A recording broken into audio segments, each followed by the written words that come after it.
Hey podcast listeners, I'm Lauren Forbes, Lisi's social media and marketing manager, and I will be your host for Lisi's All the Things podcast. On this week's episode of Three Things, I am joined by Lisi's Director of Client Strategy, Kristen Brophy. We know that a social media presence is an important part of any law firm's successful marketing plans. But there is more to it than just LinkedIn.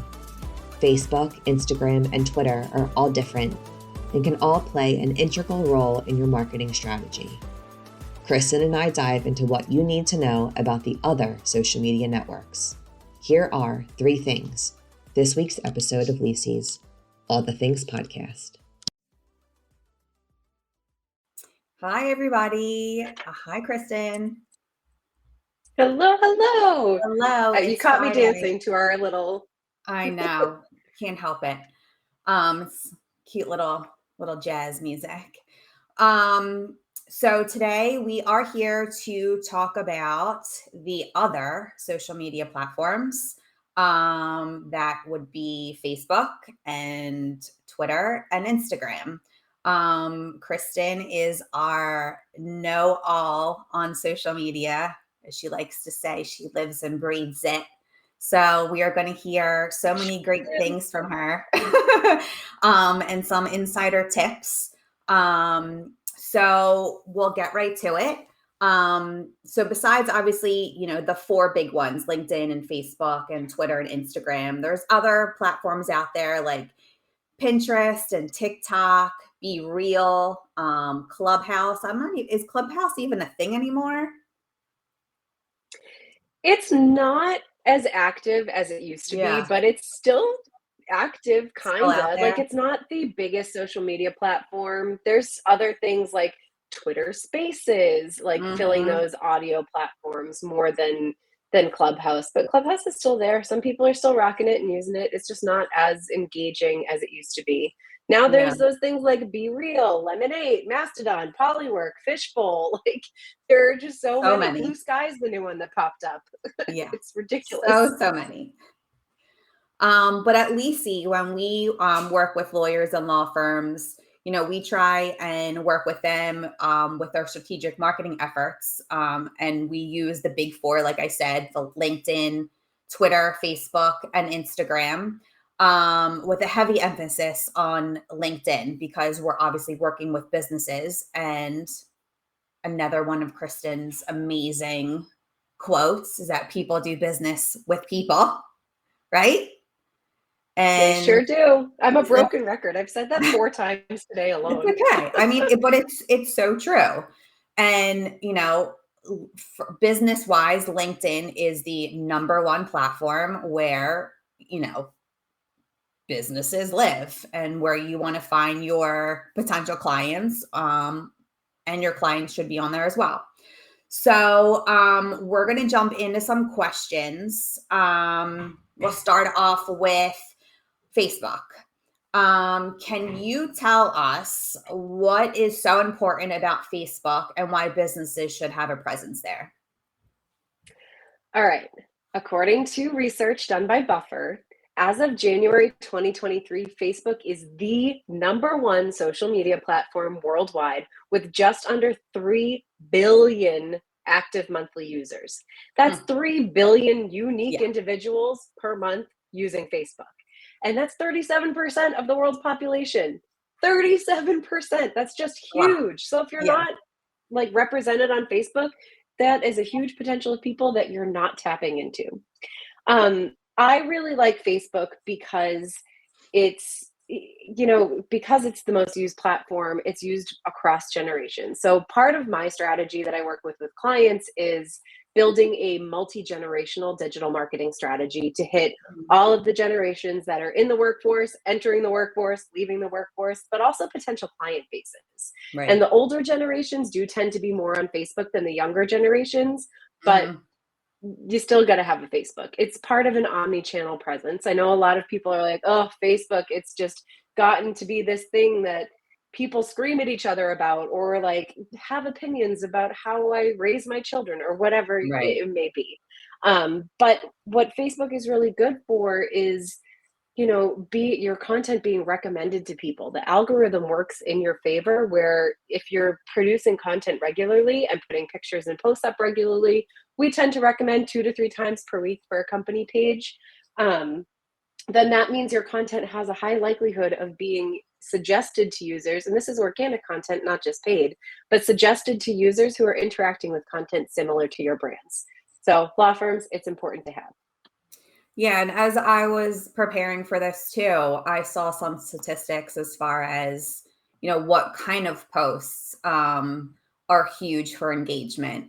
And photos actually get the highest amount of engagement on Facebook, followed by like status posts, like what you're doing, or there's like different things you can select and say, I'm eating here, or, I'm with so-and-so. And then following that is video. So if you think about it, Facebook originally was kind of like this album of pictures, and it still remains that way. I don't think that's going to change anything. Yeah. No, I don't think so. It's interesting. When I got my first law firm job, this is just a side anecdote.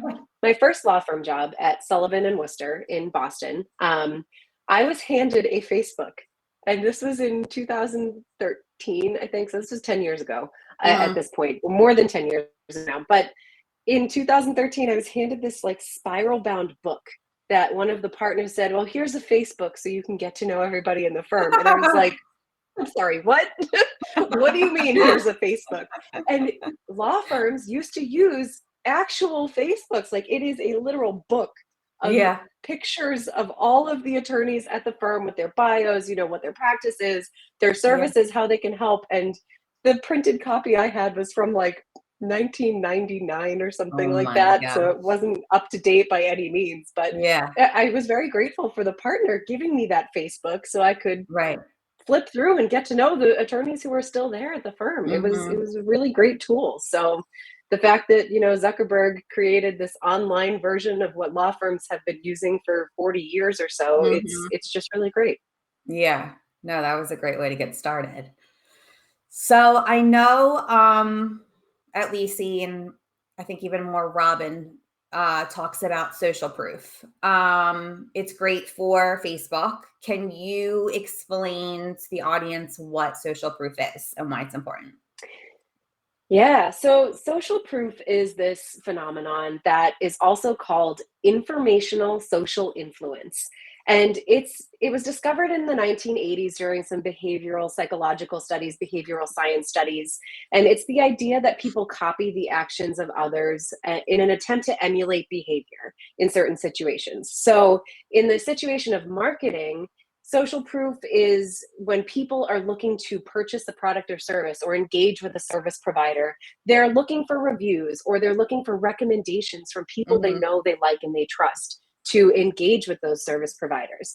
Facebook provides a natural platform for social proof because you can not only write testimonials and reviews on company Facebook pages, very similar to Google reviews and Yelp reviews, you can give a star rating to a Facebook page, to a company on a Facebook page. So you've got that one tool in your toolbox for social proof and recommendations. The other tool is that if you're part of a business networking group, so I, for example, am a member of the Boston Women in Business Networking group on Facebook, and there's like 11,000 members of this Facebook group. Oftentimes women will just say, hey, I'm looking for a recommendation for an estate planning attorney. And other people who are members of that group that you've connected as like-minded individuals, you've connected with them, will tag the Facebook business page for like that firm and say, hey, I used this firm. So we have a client who's an estate planning attorney. We might like see that client's company page tagged in this networking group because that person who tagged them has used them. So that's social proof and social influence. Yeah. And I mean, on a business aside, I mean, I use that personally, like if I'm looking for a recommendation for, I don't know, a painter or somebody to bake a cake for me. It definitely expands beyond just business to business. It's a great way to find recommendations, and it is proof that it does work. Exactly. Okay, so last question when it comes to Facebook. I know they rolled out some new features like Reels and Stories. How important is it for businesses to use those? And I know there's the meta business where, like, for instance, if you post on Instagram, it can also post on Facebook, as far as stories or Reels are concerned. So how important is it for businesses, law firms to utilize those new features? So there's kind of two different sides of the coin here. For Yeah. stories, that's really important because that's something that, you can put up and it's temporary. That's not something Mhm. that stays up on your Facebook page forever. It disappears after 24 hours. Yeah. So it's a great way to give the users who engage with your Facebook page on a regular basis a look inside the firm. Maybe your firm is having a happy hour. Have someone from the marketing department or an attorney snap a photo to add to the story of like, hey, we're Mhm. here partying with each other because we're people and we like each other. We're not just these amorphous lawyers who are, just siloed into our offices all day. So it really showcases a little bit of your culture and a little bit about the people at the firm by utilizing stories. You can also utilize a story to highlight a new post because when you're on your Mhm. Facebook homepage, you have that story bar where you can scroll through stories of your friends and the company pages you follow right in the top of your feed. So it's easy to just scroll through them and see like all of these quick hitting stories. Mhm. And if you make a post on your company page, share it to your story and just say new post and new blog post up, like go to our page and check out the post, link to the website there. So that's like one useful way to use stories. Yeah. Reels, which has also been coined as Facebook Watch, are really important because people love scrolling through videos. It is the highest performing type of content right now on social media. Video is everywhere. They're trying to emulate TikTok. All of Mhm. the social media platforms are trying to emulate that short form, like scroll through video. And you can simultaneously post your Instagram reels to Facebook. And then the Yeah. nice part about Facebook is, I said this earlier, it recommends your content to like-minded users or people who interact with content similar to your Facebook business page. So when you're posting that reel, it's more likely to get served to individuals than your static post or your story or something like Mhm. that. And the other part of that's really great with Reels and Facebook Watch videos is that it's a long game strategy. I'm just now seeing a lot of videos that were posted in December about Christmas stuff. So it's Oh, something wow. that just kind of keeps recirculating in the algorithm, and you can see those older videos that have been repurposed, and you're Yeah. not necessarily tied to that short time frame like you are with a post or a story. Oh, that's great tips. I didn't know that. All right, let's move on to Instagram. I know this is one of your favorites. So Instagram obviously is my favorite it platform. is. So Instagram is, generally made up of influencers, whether they're micro influencers or, the big guys. And, you know, we follow influencers and their whole idea is for us as the audience to buy something or do something based off of what they are portraying. Not gonna lie, I've Mhm.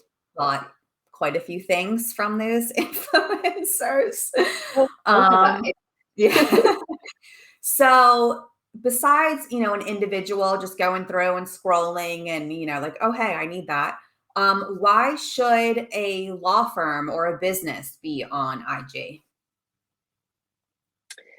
So Instagram is where you can build your community. And your community is, your clients, your referral networks, your, brands who are similar to yours. So your, what I call co-opetition, your cooperative competition. Mhm. Interact with their content on Instagram, build that community, like engage with them and they'll engage back with you. So you can kind of share each other's networks. And it's really important for law firms to be on there because, as I said earlier, a multi-generational strategy is very imperative to your law firm succession plan. And Mhm. if you're not posting on Instagram, where the younger generations are spending a lot of their time, then you're less likely to be found and less likely to be seen. So I used this example with a client earlier this morning, actually. There are in-house counsel of my generation, we're millennials, I'm in my mid-30s, who are stepping into these almost decision-making roles, working directly under general counsel within these big companies. And so they might not be the people who can make the buying decisions of who to use for outside counsel today, but they will be like in later years, sooner Sure. rather than later, really.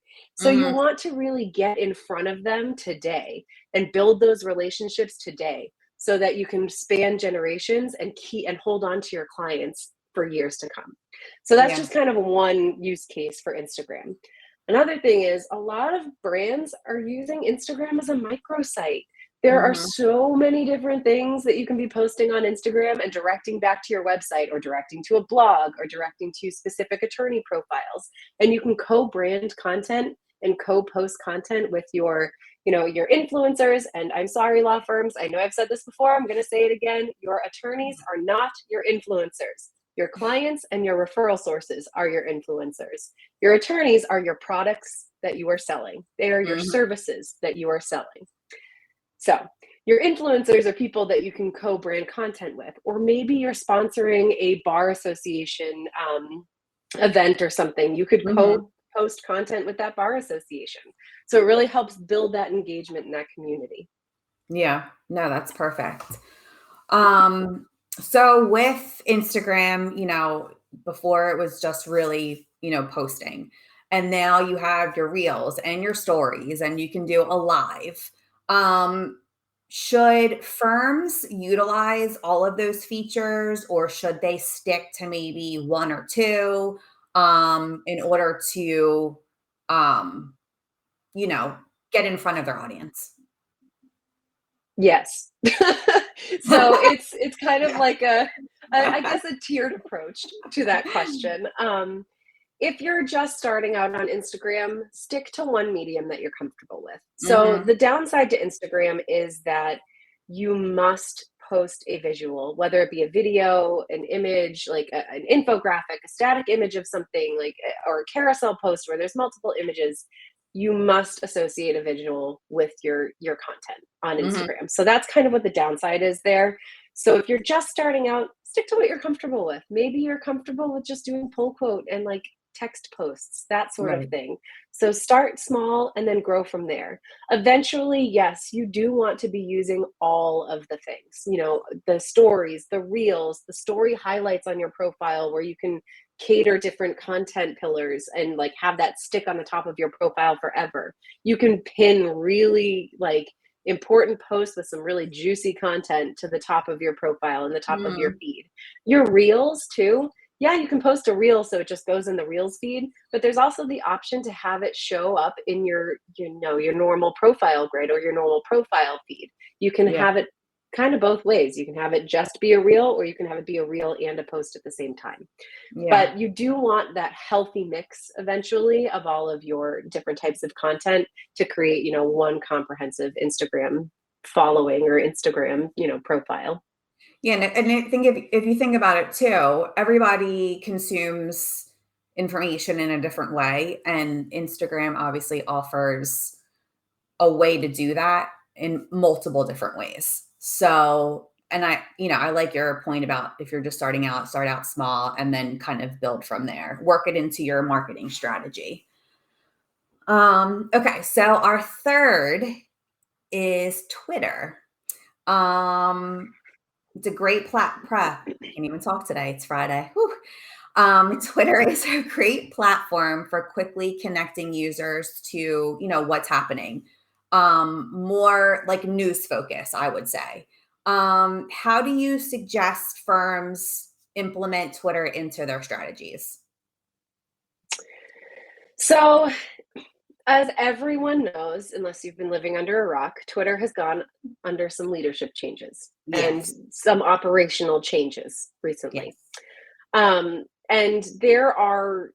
Twitter's a really important platform to help you break into the news cycle. So if you're trying to get quoted, or if you're trying to position yourselves as, a subject authority on the subject matter of your, practice area. You can't call yourself an expert as an attorney. That is against your attorney advertising ethics guidelines. Mhm. But if you want to position yourself as an authority, subject matter authority, as something in your practice area, post about it on Twitter. Share third-party content, retweet a lot of content that's out there, follow news sources, follow reporters, and that's more likely to get you maybe quoted in an article about your subject matter, more likely to get you landed in like the regular news cycle. Mhm. It's also a really great listening tool because, to your point, it's what people use to see what's happening. Right. So you can listen to brands, meaning look through all of their postings and such. And really just, hear what's going on in your community, what your competitors are doing, what your peer firms are doing, what your friends are doing, like what's happening in your city, just all of these Mhm. different things that you can maybe tap into and utilize as part of your news cycle. Twitter is increasingly more difficult to grow a massive following. It's not as, I don't want to say it's not as easy as Facebook or Instagram or LinkedIn, but it's, you have to have this measured effort, daily posting, daily engagement to really grow a huge following. But the operational changes that recently Twitter has gone through has come with an algorithm update that is Mhm. now serving recommended tweets to Right. users on the platform. And it Mhm. doesn't necessarily matter how many followers you have. What matters is the subject matter of your tweet. Are you using the right keywords? Are you using the right hashtags? And that tweet can get served to people who interact with tweets of the similar nature, of similar content. And that's more likely to get you noticed on Twitter than before. So that's an exciting update. No, that's great. Yeah, I mean, I think some final takeaways from this, like summing it all up, is know your audience. You definitely want to incorporate those big four platforms into your marketing strategy. If you're starting out new, start out small. Um, and there was another thing I was going to say, and it totally escaped my brain. So good. I So got you will one. add to that. Go ahead. What did you say? Start with one platform. Yeah. Start with just one and then grow from there. If you go all in and think you have to post every single day on every single platform, you're going to burn yourself out. Yes. There's a 100%. reason I'm not posting to my personal social media channels every day because I have at least 10 law firm social media channels that I'm overseeing the content and engagement for. Mhm. So I love social media. It's my favorite part of my marketing job is to do social media stuff. But Yeah. it is, you got to preserve yourself a little bit. So if you're just Yeah. starting out, pick one Yeah, and and I go from think there. so. I think too that not, while we say you should be utilizing all four, sometimes maybe three of the four makes sense for your business. So you really just need to dive in and see what makes sense and where your audience is so that you are connecting with them. Um, any last minute things that you want to bring up before we hit the road for today? Now, I could talk about social media for I know. hours. I mean, our live streams tend to be around 15 minutes. We're already over 20. So, I know. It's all right. I, um, There'll be a master class at some point. I just know it. oh yes, we've done the LinkedIn masterclass. I am waiting for the day to do an Instagram masterclass. Oh, Yes. I guess one quick thing. Yeah. Meta, Facebook and Instagram, is a really powerful advertising tool that so many law firms have not tapped into yet, Yeah. especially the B2C practice areas or the private client practice areas. So personal injury, estate planning, and Mhm. family law, those like very private client and, business to consumer, direct to consumer practices. Yeah. Think about maybe tapping into some advertising on Facebook and Instagram, the Meta platforms. It's inexpensive to get started, and you can Mhm. really cater your audience and drill down to a very specific subset of people. So it's a Yeah. powerful tool. No, it's a good point. Good last tip. Thank you. Well, it is Cinco de Sorry, Amanda. Mayo. I almost forgot. So happy Cinco de Mayo to you and to everybody that's out there listening or re-listening.